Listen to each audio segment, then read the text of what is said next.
Hello दोस्तों। पिछले video में हमने बात की थी एग्रीकल्चरल प्रैक्टिसेस में प्रिपरेशन ऑफ सॉइल, सोइंग यानी कि बीज को बोना और एडिंग मैन्योर एंड फर्टिलाइजर की। आज इस वीडियो में हम बात करेंगे irrigation, protecting from weeds, harvesting और स्टोरेज की। तो आइए शुरू करते हैं crop production and management part 2।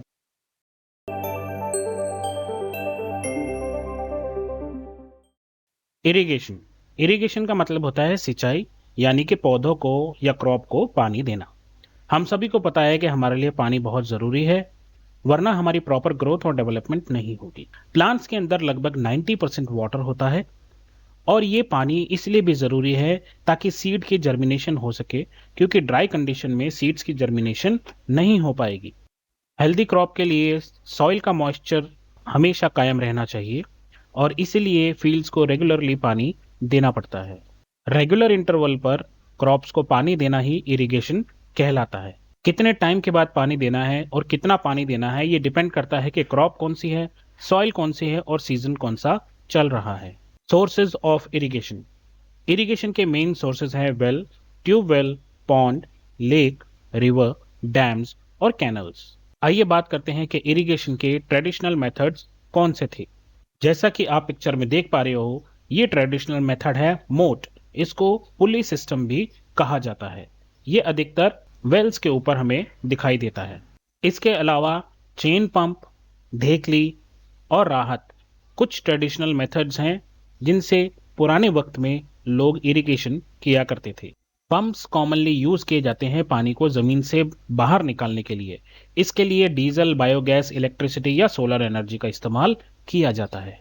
लेकिन अगर पानी को सही तरीके से इस्तेमाल करने की बात आती है तो modern methods of irrigation are better.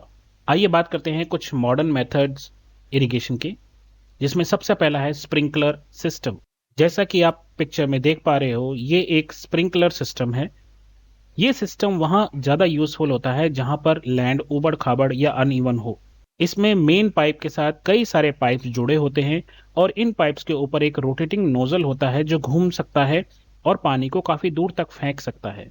ये स्प्रिंकलर कुछ कुछ ऐसा काम करता है जैसे मानो कि बारिश हो रही हो। स्प्रिंकलर आर वेरी यूजफुल जहां पर लॉन्स हैं, कॉफी प्लांटेशन है या कई तरह की दूसरी क्रॉप्स के लिए भी इसका इस्तेमाल किया जा सकता है।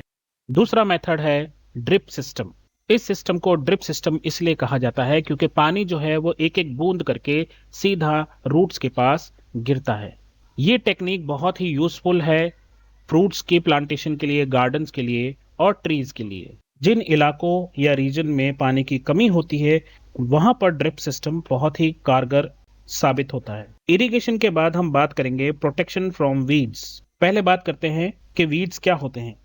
वीड्स वो अननेसेसरी प्लांट्स हैं जो हमारी क्रॉप के साथ खेतों में उग जाते हैं। ये अनडिजायर्ड प्लांट्स होते हैं। वीड्स के रिमूवल को वीडिंग कहा जाता है। तो आखिर ये वीडिंग जरूरी क्यों है? मान लीजिए कि अगर वीड्स हमारी क्रॉप के साथ उगेगी तो वो कंपटीशन करेगी, क्योंकि वीड्स को भी पानी चाहिए, न्यूट्रिएंट चाहिए, स्पेस चाहिए और लाइट चाहिए। और इस कंपटीशन की वजह से हमारी जो मेन क्रॉप है उसको प्रॉपर न्यूट्रिशन नहीं मिलेगा। कुछ वीड्स तो जहरीली भी हो सकती है इंसानों के लिए और जानवरों के लिए। अधिकतर वीड्स टिलिंग के टाइम ही जमीन से उखड़ जाती है, लेकिन अगर इसके बावजूद भी कोई वीड बच जाती है तो उसको खुरपी से निकाल दिया जाता है। कई बार हम वीड्स को कंट्रोल करने के लिए केमिकल्स का भी इस्तेमाल करते हैं और इन केमिकल्स को कहा जाता है वीडीसाइड्स। इन वीडीसाइड्स को वीड्स के ऊपर स्प्रे करने के बाद वीड्स अपने आप ही मर जाते हैं। लेकिन ये वीडीसाइड्स फार्मर की हेल्थ के लिए खतरनाक हो सकते हैं, इसलिए हमें इन केमिकल्स का इस्तेमाल बहुत ही सोच समझकर करना चाहिए। नेक्स्ट हम बात करेंगे हार्वेस्टिंग की। क्रॉप को कट करना हार्वेस्टिंग कहलाता है। जब हमारी फसल मैच्योर हो जाती है, पक जाती है, तो हम उसकी कटाई करते हैं। इस प्रोसेस को हार्वेस्टिंग कहा जाता है। हमारे देश में हार्वेस्टिंग जो है मैन्युअली की जाती है, सिक्कल की मदद से या फिर मशीन की मदद से, जिसको हार्वेस्टर भी कहा जाता है। हार्वेस्टिंग करने के बाद सीड्स को बाकी के प्लांट यानी कि शेफ से अलग करना भी बहुत जरूरी है और इस प्रोसेस को कहा जाता है थ्रेशिंग। इसका मतलब है थ्रेशिंग वो प्रोसेस है जिसमें हम बाकी के प्लांट से सीड को अलग कर देते हैं। आजकल ऐसी मशीन्स भी मौजूद है जो हार्वेस्टिंग और थ्रेशिंग दोनों एक साथ ही करते हैं, यानी उनमें हार्वेस्टर और थ्रेशर दोनों मौजूद होते हैं। छोटे फार्मर्स जिनकी क्रॉप प्रोडक्शन बहुत ज्यादा नहीं होती, वो ग्रेन को शेफ से सेपरेट करने के लिए विनोइंग का तरीका इस्तेमाल करते हैं। 3-4 महीने की कड़ी मेहनत के बाद जब क्रॉप को हार्वेस्ट किया जाता है तो पूरे देश में हार्वेस्ट फेस्टिवल्स मनाए जाते हैं। इन फेस्टिवल्स को अलग अलग स्टेट्स में अलग अलग नाम से जाना जाता है।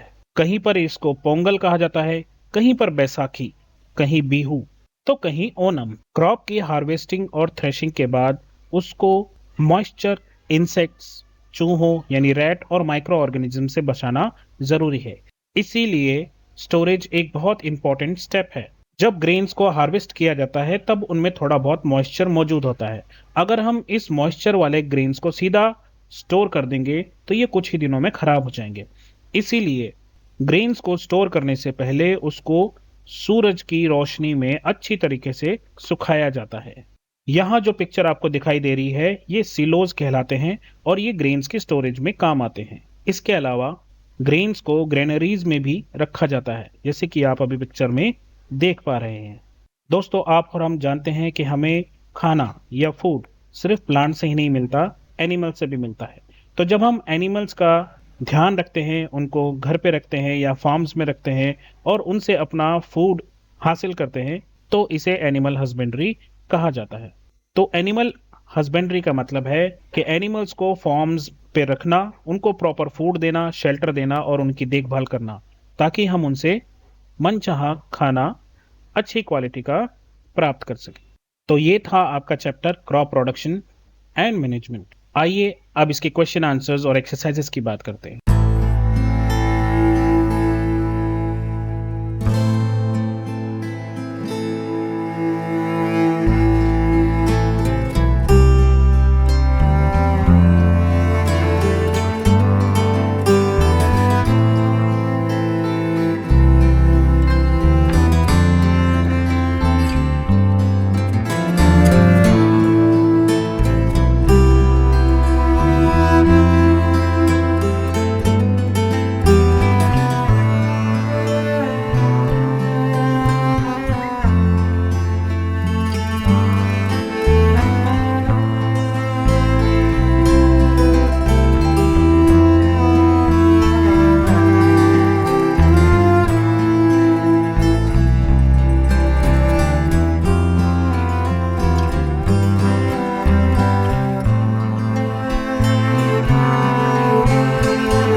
तो आज के लिए बस बच्चों इतना ही। अपना ध्यान रखिए, मम्मी पापा का कहना मानिए, और अगर कोई दिक्कत आए, प्रॉब्लम आए तो नॉक कीजिए और बोलिए